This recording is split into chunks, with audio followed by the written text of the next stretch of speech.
Hello everyone, welcome to my YouTube channel study and स्टर। So आज के video में हम डिस्कस करेंगे एगरोस इलेक्ट्रोफोरेसिस, जिसको कि हम जेल इलेक्ट्रोफोरेसिस भी बोलते हैं। So let's start.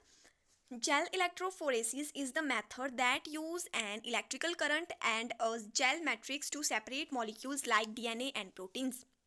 कि जो जेल इलेक्ट्रोफोरेसिस है वो एक ऐसा प्रोसेस है जिसमें कि हम इलेक्ट्रिक करंट का यूज़ करके और साथ ही साथ जेल मैट्रिक्स को सेपरेट करते हैं मॉलिक्यूल से, जैसे कि हमारा डीएनए एंड प्रोटीन हो गया।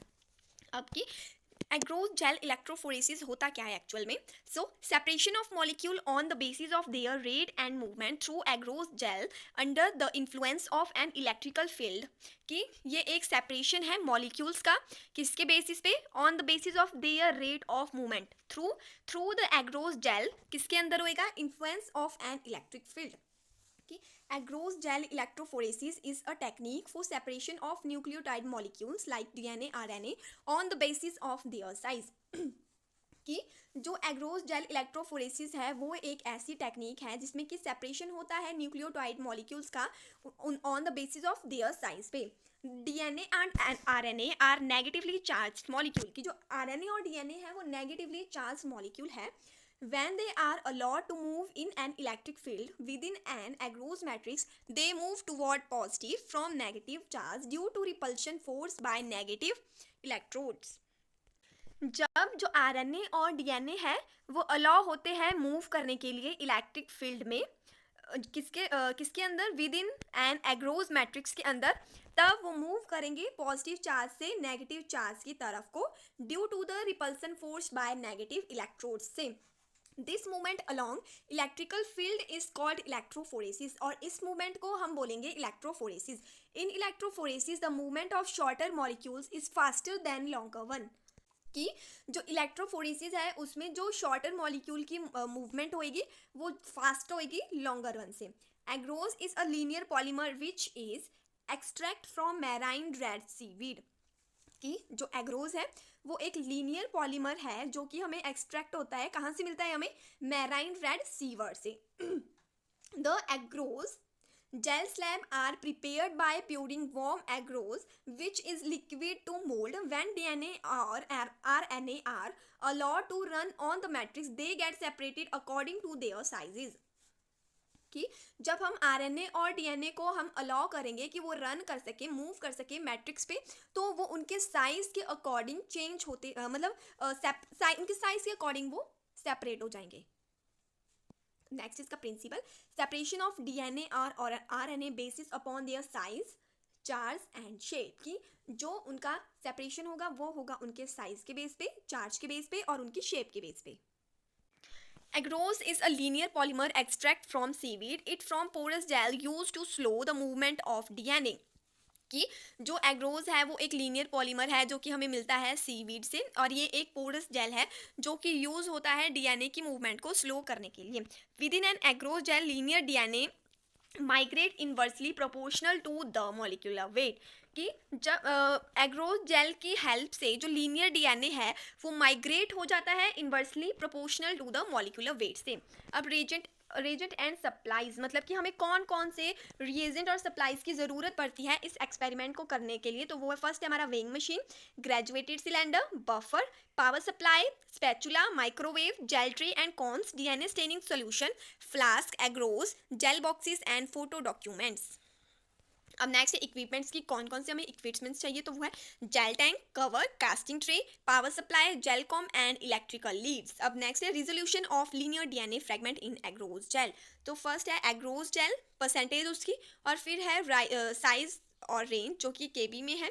सो 0.5 में होगा 2 to 30, फिर आप देख सकते हैं यहाँ पे 2.75 में 0.7 to 20, 1.0 में होगा उसका साइज 0.5 to 10, 1.5 में होगा उसका साइज 0.2 to 3, 2.0 में होगा उसका साइज 0.1 to 2। तो अब है buffer system, weak acid and और bases that do not dissociated completely. सबसे पहले कि हमने एक वीक एसिड और बेस लेना है जो कि डिसोशिएट नहीं होने चाहिए कम्प्लीटली। पर्पस क्या है बफर सोल्यूशन का, तो वो है मेंटेन करता है पीएच को, generate ion consistently to maintain current and keep resistance low, कि ये जनरेट करेगा आयंस को कंटिन्यूसली और ये मेंटेन करेगा करंट को, और साथ ही साथ ये देगा हमें रेजिस्टेंस की लो, मतलब ये रेजिस्टेंस को लो रखेगा। अब नेक्स्ट है visualization, monitoring the progress of electrophoresis, tracking dyes and visually to naked eye during run, xylene canolol, bromophenol blue and orange G. After electrophoresis, the gel is illuminated with an ultraviolet lamp to view the DNA bands. They dye intercalates in DNA and fluoresces reddish orange in the presence of DNA.